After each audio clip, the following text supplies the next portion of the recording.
Hello friends, வணக்கம். Welcome back to happy home makers kitchen. எல்லோரும் நல்லா இருக்கீங்களா? டிசம்பர் மாதம் வந்துட்டாலே நமக்கெல்லாம் ரொம்ப குஷியாகிடும் இல்லைங்க. வருஷத்தோட கடைசி மாதம், பாதி நாள் வந்து நமக்கு ஹாலிடேஸ் கிடைக்கும். கிறிஸ்மஸ், நியூ இயர் கொண்டாட்டங்கள், அடுத்தது உடனே பொங்கல் அப்படின்னு நம்மளோட ஹாலிடே ஸ்டார்ட் ஆகிற சீசன் இது.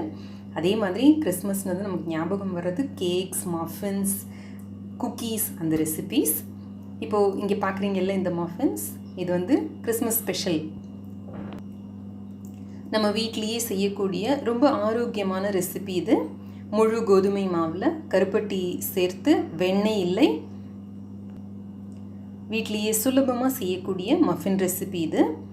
மஃபின்ஸ் கேக்கெல்லாம் பண்ணுறதுக்கு அவன் வேணும், ஹேண்ட் மிக்சர் எல்லாம் வேணும், அதுக்கு நிறைய எல்லாம் வேணும் அப்படின்னு நினச்சிட்ருக்கீங்களா? நீங்கள் தேவையே இல்லைங்க. உங்ககிட்ட ஒரு இட்லி குக்கரும் ஒரு மிக்சியும் இருந்ததுன்னா போதும், இந்த மஃபின்ஸ் பண்ணிடலாம். ஆச்சரியமாக இருக்குங்களா? ஆமாங்க, வெறும் ஒரு இட்லி குக்கர் இருந்தால் போதும், மிக்சி இருந்தால் போதும். மிக்சியில் அழகாக கலக்கி இட்லி தட்டில் ஊற்றி நம்ம இந்த மஃபின்ஸை பண்ணிடலாம். வாங்க இப்போ இதை எப்படி பண்ணுறதுன்னு பார்ப்போம். இப்போ இதற்கு தேவையான பொருட்கள் என்னென்னு பார்ப்போமா? இதற்கு தேவையான பொருட்கள்: 1 கப் அளவுக்கு முழு கோதுமை மாவு, அரை கப் அளவுக்கு பால், 1/4 கப் அளவுக்கு எண்ணெய் அல்லது உருக்கிய வெண்ணெய் அல்லது நெய், எது வேணால் எடுத்துக்கலாம், நம்ம வசதிக்கு ஏற்றபடி எடுத்துக்கலாம். அரை கப் அளவுக்கு சர்க்கரையோ, நாட்டு சர்க்கரையோ, கருப்பட்டியோ, வெல்லமோ எது வேணும்னாலும் எடுத்துக்கலாம். நான் இங்கே கருப்பட்டி எடுத்திருக்கேன்.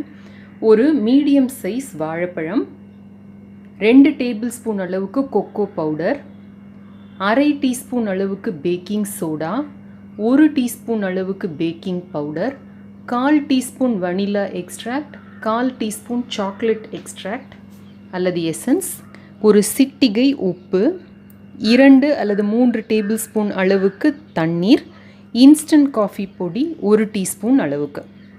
இப்போ இதை எப்படி பண்ணுறதுன்னு பார்ப்போம் வாங்க. முதல்ல நம்ம இந்த உலர்ந்த பொருட்கள் எல்லாத்தையும் சலித்து எடுத்துக்கலாம். இப்போ நான் 1 கப் அளவுக்கு முழு கோதுமை மாவு இதை எடுத்துக்கிறேன். ஒரு சிட்டிகை உப்பு, 1 டீஸ்பூன் அளவுக்கு பேக்கிங் பவுடர், அரை டீஸ்பூன் அளவுக்கு பேக்கிங் சோடா,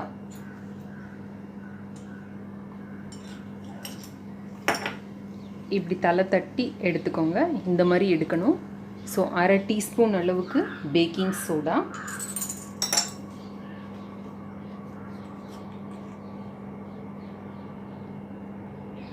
1 டீஸ்பூன் அளவுக்கு பேக்கிங் பவுடர், 2 டேபிள் ஸ்பூன் அளவுக்கு கொக்கோ பவுடர். கேக்கை பொறுத்த வரைக்கும் அளவு வந்து மேத்ஸ் கெமிஸ்ட்ரி ஈக்குவேஷன் மாதிரி கரெக்டான அளவில் போட்டோம்னா தான் நமக்கு நல்ல கேக் கிடைக்கும், கேக் அல்லது மஃபின் கிடைக்கும்.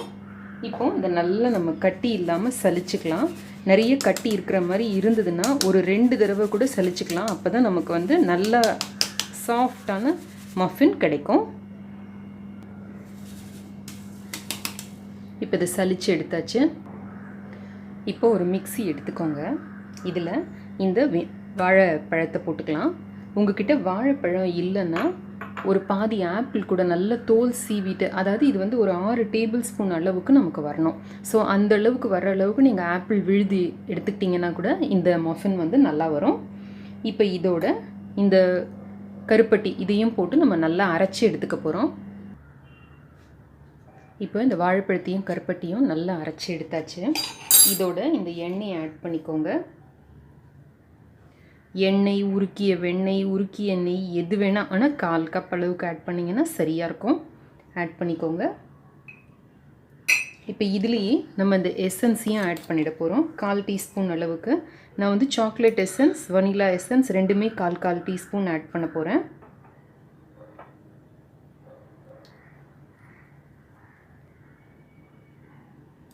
இப்போ வனிலா எசன்ஸ் ஆட் பண்ணுறேன். இப்போ 1 டீஸ்பூன் அளவுக்கு நான் வந்து இன்ஸ்டன்ட் காஃபி பொடி போடுறேன். இந்த இன்ஸ்டன்ட் காஃபி பொடி வந்து நம்ம கொக்கோ பவுடரோட வாசனை வந்து நல்லா தூக்கி கொடுக்கும். உங்களுக்கான காஃபியோட வாசனை வந்து இந்த கேக்லேயோ இல்லை மஃபின்லேயோ வராது. அதனால தைரியமாக ஆட் பண்ணலாம். இல்லை வேணான்னாலும் விட்டுடலாம். இல்லை உங்கள்கிட்ட இன்ஸ்டன்ட் காஃபி பொடி இல்லைன்னா 1 டீஸ்பூன் அளவுக்கு காஃபி டிகாஷன் கூட நீங்கள் ஆட் பண்ணிக்கலாம். இப்போ நம்ம ஒரு குக்கர் எடுத்துக்கலாம். ஒரு 20 நிமிஷமாவது நம்ம இதை வந்து சூடு பண்ணி ரெடியாக வைக்கணும். அப்போ தான் நம்ம இதில் கேக் பண்ண முடியும். ஸோ அங்கே அதை பண்ணுறதுக்கு முன்னாடி நம்ம இதை ரெடி பண்ணிவிடுவோம். இதில் இப்போது 1 டேபிள் ஸ்பூன் அளவுக்கு பேக்கிங் சோடா. இந்த பேக்கிங் சோடா என்னத்துக்கு அப்படின்னா, நம்ம இப்போ உப்பை பரப்பி வச்சு இதில் போட போகிறோம் இல்லையா, அந்த உப்பு வந்து இதில் ஒட்டிக்கிட்டு கரை படிஞ்சு நமக்கு வந்து சரியாக க்ளீன் பண்ண முடியாமல் ரொம்ப கஷ்டமாக இருக்கும். அதை ப்ரிவெண்ட் பண்ணுறதுக்கு தான் இந்த பேக்கிங் சோடா போட போகிறோம். இந்த பேக்கிங் சோடாவை நல்லா இப்படி பரப்பி விட்டுடுங்க.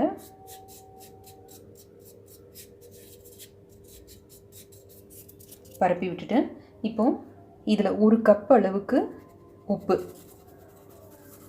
இதில் யூஸ் பண்ணுற இந்த உப்பை வந்து நம்ம திரும்ப திரும்ப யூஸ் பண்ணிக்கலாம். ஆற வச்சு எடுத்து வச்சுக்கிட்டோம்னா நம்ம திரும்ப திரும்ப எப்போ கேக் பண்ணாலும் நம்ம அதை யூஸ் பண்ணிக்கலாம்.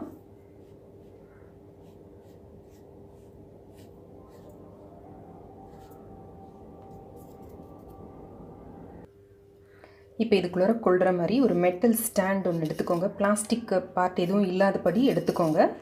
எடுத்துகிட்டு இப்போ இதில் வச்சுடுங்க. இதுக்குள்ளே கொள்கிற அளவுக்கு ஒரு அலுமினியம் பாத்திரமோ இல்லை ஸ்டீல் பாத்திரமோ ஏதோ ஒன்று, அதில் தான் நம்ம வந்து அந்த கப்பை வைக்க போகிறோம் இல்லையா, அதையும் இப்போ உள்ளே வச்சு நம்ம எல்லாத்தையுமே சூடு பண்ண போகிறோம். இப்போ நான் இந்த ட்ரே எடுத்திருக்கேன். இதில் தான் நான் வந்து அந்த மஃபின் கப்ஸை வைக்க போகிறேன். ஸோ இதையும் வச்சு நம்ம இப்போ சூடு பண்ண போகிறோம். முக்கியமாக குக்கர் வைக்கிறப்ப ஞாபகம் வச்சுக்க வேண்டியது, இந்த வெயிட்டை போடவே கூடாது. இதை எடுத்து தூர வச்சுடுங்க. அதே மாதிரி இந்த குக்கர் கேஸ்கட் இதையும் போடக்கூடாது. ஸோ இது போட்டிங்கன்னா குக்கர் வந்து வீணாக போயிடுங்க, வெடிக்கிறதுக்கு கூட வாய்ப்பு உண்டு. அதனால் இந்த கேஸ்கட்டையும் இந்த வெயிட்டையும் நீக்கிட்டு, இது கூடவே கூடாது, நீக்கிட்டு இந்த மூடியை போட்டு நம்ம இப்போ மூட போகிறோம். நான் இப்போ இதை அடுப்பில் ஏற்றிருக்கேன். இதை இப்போ நம்ம மூடி வச்சிடலாம். இது ஒரு 15லேருந்து 20 நிமிஷம் வரைக்கும் நல்லா சூடாகட்டும். அதுக்குள்ளார நம்ம அந்த கலவையை ரெடி பண்ணிடலாம். இப்போ இந்த கலவையோட நம்ம சலிச்சு வச்சுருக்கோம் பார்த்திங்களா, இந்த கலவை இதை கொஞ்சம் கொஞ்சமாக ஆட் பண்ணி மிக்சியில் போட்டு நம்ம அரைச்சிக்கலாம்.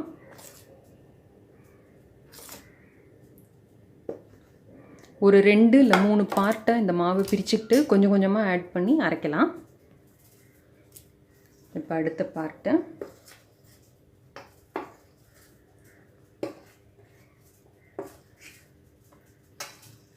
சாக்லேட்டோட கருப்பட்டி வந்து நமக்கு ரொம்ப நல்லாயிருக்கும். அந்த சாக்லேட் வாசனையில் வந்து அந்த கருப்பட்டி வந்து நல்லா தூக்கி கொடுக்கும். தனியாக வந்து நமக்கு தெரியவே தெரியாது, குழந்தைங்களுக்கு தெரியவே தெரியாது.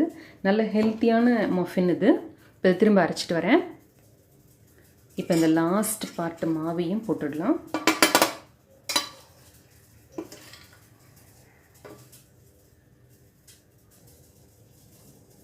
இது இப்போ எல்லா மாவையும் போட்டு அரைச்சாச்சு. இப்போ ரொம்ப திக்காக இருக்குது பார்த்தீங்களா.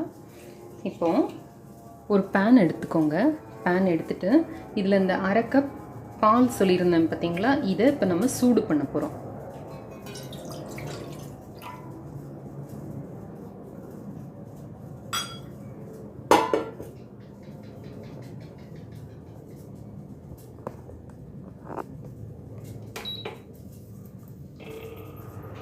இதோட ஒரு டேபிள் ஸ்பூன் இல்லை 2 டேபிள் ஸ்பூன் தண்ணி ஆட் பண்ணிக்கலாம். தேவைப்பட்டால் கூட தண்ணி ஆட் பண்ணிக்கலாம். நம்ம இப்போ இதை நல்லா சூடு பண்ணிக்கலாம்.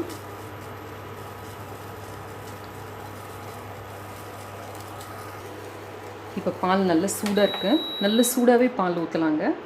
இப்போ இதை மெதுவாக ஆட் பண்ணி இதை இப்போ நம்ம வந்து இந்த கேக் மாவு கன்சிஸ்டன்சிக்கு நம்ம கொண்டு வர போகிறோம். சூடான பால் ஊற்றுறோமே கேக்கில் அப்படின்னு நீங்கள் யோசிக்க வேண்டாம். நல்லாயிருக்குங்க இந்த மஃபின். இதை ஊற்றி கலந்துக்கலாம். கொஞ்சம் கொஞ்சமாக விட்டு இந்த பால் ஃபுல்லும் கலந்துக்கோங்க.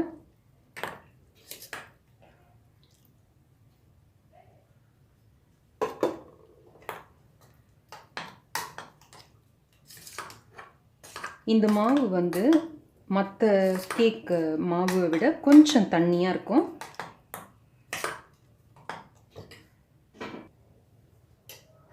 இப்போ நான் நல்லா கட்டி இல்லாமல் ஸ்மூத்தாக கலந்துருக்கேன் பாருங்கள். இந்த மாதிரி இருக்கணும் நம்ம மஃபினோட கன்சிஸ்டன்சி, மாவோட கன்சிஸ்டன்சி. நம்ம நார்மல் கேக் பண்ணுற மாவை விட இது கொஞ்சம் தளர்த்தியாக இருக்கும். இந்த மாதிரி இருந்ததுன்னா தான் சரியாக இருக்கும். இப்போது நான் இந்த மாதிரி ஸ்டீல் கிண்ணம் எடுத்திருக்கேன். இதில் இந்த பேப்பர் கப் கேக் லைனர் இருக்குது பார்த்தீங்களா, இதை போட்டுக்க போகிறேன்.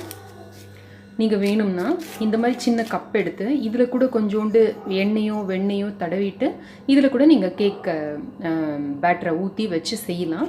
நான் இப்போ ஈஸியாக இருக்குமேங்கிறதுக்காக நான் இந்த மஃபின் கப்பு போட்டு இப்போ இதில் ஊற்ற போகிறோம்.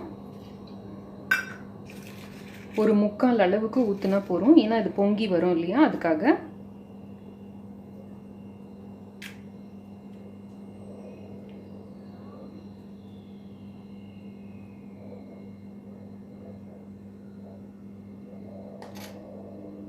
இந்த மாதிரி நம்ம எவ்வளோ இருக்கோ அவ்வளோ ஊற்றிக்கலாம். இப்போ இந்த 2 கிண்ணமும் ரெடி பண்ணியிருக்கோம். நம்ம குக்கர் உள்ள வச்சுடுவோம். இப்போ இந்த குக்கர் 20 நிமிஷமாக சூடாயிட்டிருக்கு. ஓப்பன் பண்ணிக்கலாம்.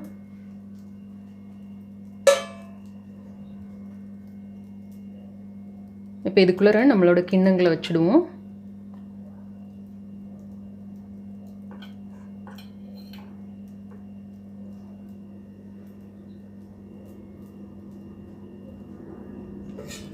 வச்சு மூடிடுவோம். இப்போ 10லேருந்து 15 நிமிஷம் ஆகும் இது ரெடி ஆகிறதுக்கு. இது வந்து மீடியம் தீயில் வச்சிடலாம், அது பாட்டுக்கு ஆகிட்டுருக்கட்டும். நம்மளோட இட்லி ஸ்டாண்டுகளில் கூட நம்மளால் மஃபின் பண்ண முடியும். இந்த மாதிரி ஒரு இட்லி ஸ்டாண்ட் எடுத்துக்கோங்க. இந்த கடைசி தட்டை விட்டுடுங்க. இந்த அதுக்கு மேலே இருக்கிற தட்டை எடுத்து வச்சுக்கோங்க. வச்சுட்டு இந்த ஓட்டைகள் வந்து இந்த மேலே இருக்கிற தட்டுக்கு நேராக இருக்கிறபடி இப்படி அடுக்கிக்கணும். இந்த மாதிரி அடுக்கிக்கோங்க. அடுக்கிட்டு இதே மாதிரி இந்த பேப்பர் லைனர்ஸ் வச்சு இதில் இப்போ நம்ம இந்த கேக் பேட்டரை ஊற்றலாம்.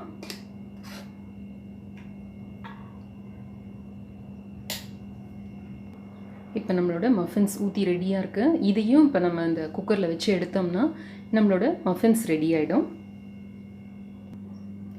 இப்போ அவன் இருக்கிறவங்களுக்கு அவனில் எப்படி வைக்கிறதுன்னு பார்க்கலாம். இப்போ நான் மஃபின் ட்ரேயில் ரெண்டே மட்டும் அவனில் வச்சு காட்டுறேன். இப்போ அவனை 180 டிகிரி சென்டிகிரேடுக்கு ப்ரீ ஹீட் பண்ணிக்கோங்க. இப்போ நம்மளோட அவன் ப்ரீ ஹீட் ஆகி ரெடியாக இருக்குது.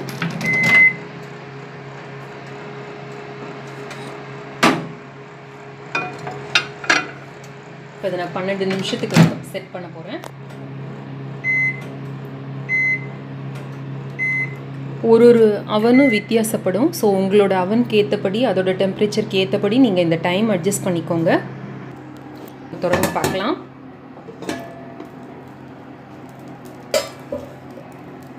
பார்க்கவே நல்லா வெந்திருக்கிற மாதிரி நல்லா தெரியுது, பேக் ஆகிருக்க மாதிரி.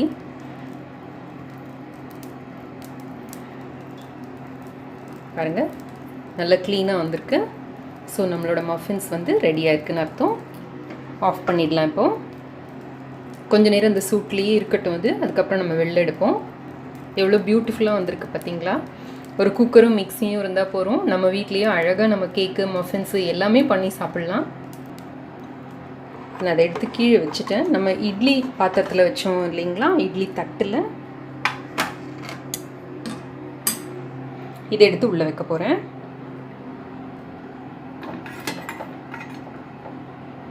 இதையும் நம்ம 15லேருந்து 18 நிமிஷம் வரைக்கும் செக் பண்ணலாம். இப்போ இந்த இட்லி ஸ்டாண்ட்லேயே வந்து மெட்டல் ஸ்டாண்ட் இருக்கிறதுனால இந்த ஸ்டாண்டு தேவையில்லை, நான் ரிமூவ் பண்ணிடுறேன். இதையும் போட்டோம்னா ஹைட் ரொம்ப ஜாஸ்தியாகிடுது, அப்புறம் நம்மளால் குக்கர் மூட முடிய மாட்டேங்குது. அதனால் இப்போ இதை இப்படியே உள்ளே இறக்கிடுறேன். எந்த காரணம் கொண்டும் இந்த கேக்கோட இது வந்து இந்த சைடில் அந்த குக்கரோட இதில் படாதபடி பார்த்துக்கோங்க. அந்த மாதிரி வச்சு மூடணும் இதை. இப்போ இதையும் 15 நிமிஷத்தில் ஒரு தடவை திறந்து செக் பண்ண. இப்போ நம்மளோட மஃபின்ஸ் ரெடி ஆகிடுச்சான்னு பார்க்கலாம். க்ளீனாக வந்து இப்போ இதுவும் கரெக்டாக 18 நிமிஷத்தில் திறந்து பார்க்கலாம்.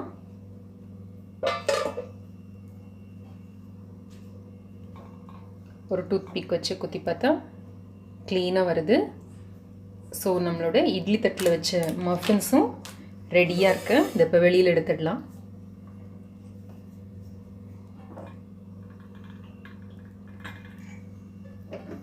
இப்போ இந்த உப்பு நல்லா ஆறுனதுக்கு அப்புறமா இதை எடுத்து ஒரு டப்பாவில் கொட்டி வச்சுக்கிட்டோம்னா நம்ம அடுத்தடுத்த தடவை செய்யறதுக்கு யூஸ் பண்ணிக்கலாம். இப்போது நம்மளோட மஃபின்ஸ் எல்லாம் ரெடியாக இருக்கு. இந்த ரெசிபி உங்களுக்கு ரொம்ப பிடிச்சிருக்கும்னு நினைக்கிறேன். இந்த கிறிஸ்மஸ்க்கு அவசியம் இதை ட்ரை பண்ணி பாருங்கள். ட்ரை பண்ணி பார்த்து எனக்கு உங்களோட கமெண்ட்ஸையும் ஃபீட்பேக்கையும் வழக்கம் போல் எழுதி அனுப்புங்க. இந்த ரெசிபி உங்களுக்கு பிடிச்சிருந்ததுன்னா எனக்கு ஒரு லைக்கும் சப்ஸ்கிரைபும் பண்ணுங்கள். மீண்டும் இன்னொரு அருமையான ஆரோக்கியமான ரெசிபியுடன் உங்களை சந்திக்கிறேன். அதுவரை நன்றி, வணக்கம். ஆரோக்கியமான சமையல், ஆனந்தமான வாழ்க்கை.